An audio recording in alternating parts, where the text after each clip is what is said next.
While I'm waiting for my meal to cook, I thought I would talk to you a little bit about the importance of taking care of yourself and the importance of good health. So some of you know, based on the video that I did about a month ago, 5 weeks ago tomorrow I had a heart attack. It was pretty serious. My widowmaker artery, my LAD, was 100% blocked. I woke up on a Saturday morning feeling fine, got dressed, bent over to tie my shoes, and had a heart attack. Didn't pass out. I knew immediately that something was wrong. I let my wife know that something was wrong, and I suggested to her that she call the paramedics. And so she did. She called the paramedics, and they were at the house extremely quickly. Literally, the policeman was knocking on the door before she even hung up the phone. And so we went to the hospital. Luckily, one of the best heart guys in our area was on call that morning, was already in the cath lab. He put a stent in my artery, about halfway down the front part of my heart. If you look at a picture of the heart, the LAD artery, or the widowmaker artery, goes down the front of the heart, down toward the lower left ventricle. About halfway down, mine was 100% blocked, which meant the lower ventricle of my heart was getting essentially no blood whatsoever. It essentially was not beating. The other parts of my heart were working okay, but that part was not. So they put a stent in. I was very fortunate.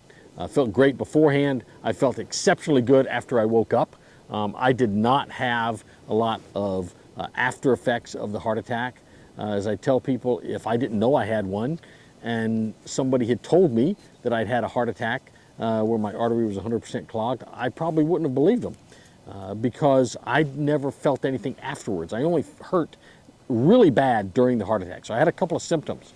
The first one was just a general feeling of just not feeling well. That night about 2 a.m. in the morning, I woke up with a severe pain in my jaw, my right jawline. Severe pain. I was nauseous, sweating badly, but we didn't think it was a heart attack. No reason to think it was a heart attack. I never had any heart problems whatsoever. And so we didn't go to the doctor at 2 a.m. in the morning. By 10:30 Saturday morning, as I bent over to tie my shoes, the heart attack hit me. So I went in, laid down on the bed, waited for the EMTs. They arrived very quickly. By the time they got there and set their equipment up and started running an EKG, I was not having a heart attack at that point. As we talked, the pain started to come back. And I said, fellas, if that pain's coming back, we need to do something. So they got me on the gurney, took me out to the ambulance, got me in the ambulance, did another EKG. And the guy said, well, you weren't having one before, but you're having one now. And so I told him, I just said, look, guys, I don't intend to die today, so let's get me onto the hospital. They did a great job. I was really pleased with the work the EMTs did on me that day. Really good young people. They're all young people. Everybody's young compared to me, right? So I had that, and recovered very well. Had an easy recovery. By Monday, they released me from the hospital. The doctor told me I could go back to work. I took a week off because why not take a week off and try to rest up and relax, because that was a pretty traumatic thing to happen to me. So anyway, now my state is I'm doing very well. I am very, very fortunate. I'm very blessed to be in extremely good condition right now.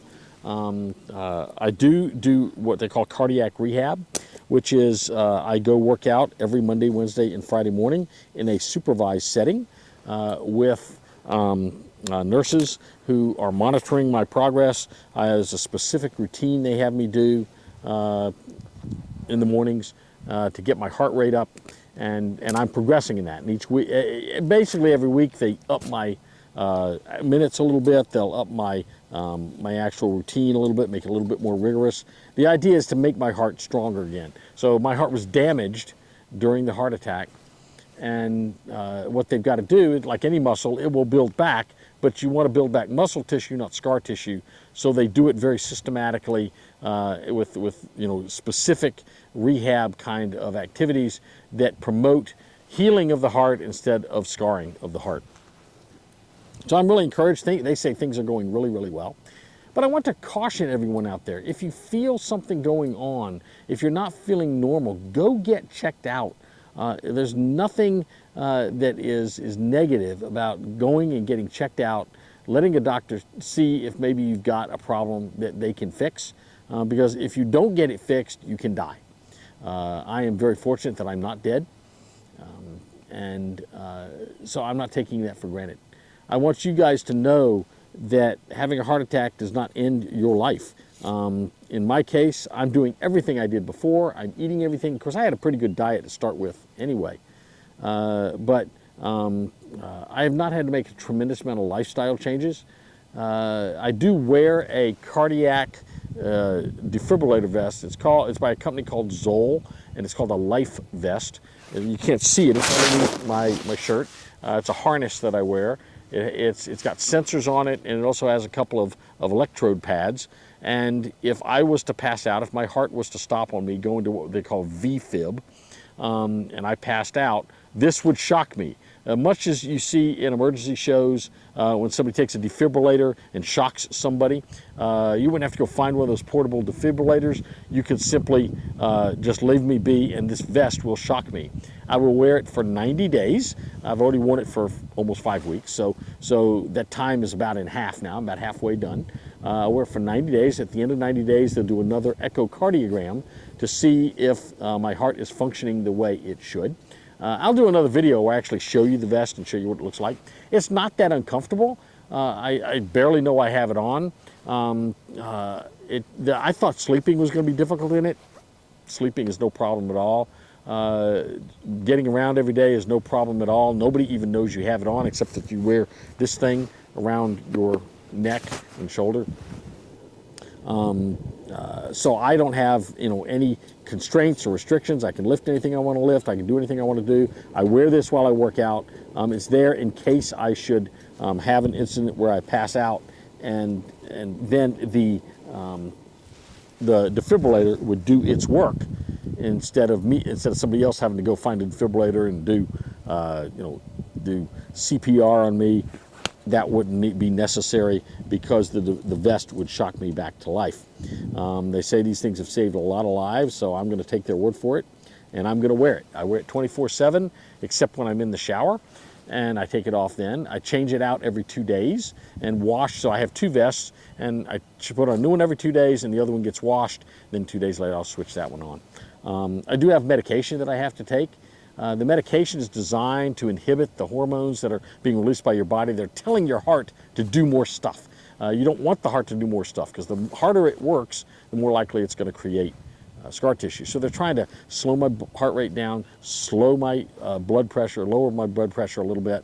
And they do that by controlling the hormones that then don't get released, so my heart rate stays down, doesn't go up automatically. In addition, I'm on aspirin every day, and also not a blood thinner. They call it a stickiness inhibitor, I guess. It's something called Brilinta.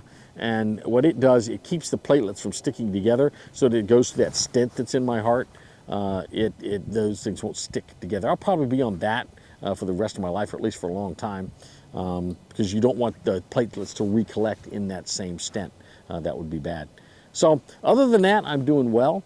I think that it is really important that you listen to your doctor and that you exercise. Get out there and do stuff. You don't have to be some kind of overweight, generally out of shape person to have a heart attack. I'm in pretty good shape, and I'm not dramatically overweight. I weigh about 185 pounds, and I still had a heart attack. I'd never had any history of heart attack. In fact, that you haven't had a history of heart problems does not mean you won't have a heart attack.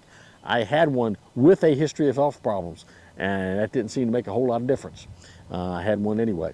So my message to you is to listen to your doctors, listen to your body, stay active, and when something doesn't feel right, go see your doctor. Don't delay, don't try to man through it.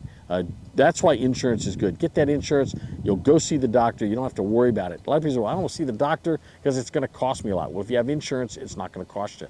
So don't try to live without that insurance, because that will cause you to make bad decisions about your health. So anyway, with that, I hope you guys have a great day. Just remember that God's got a purpose for you. He's had me in his clutches twice, and he's thrown me back twice, so he must have something important for me to do.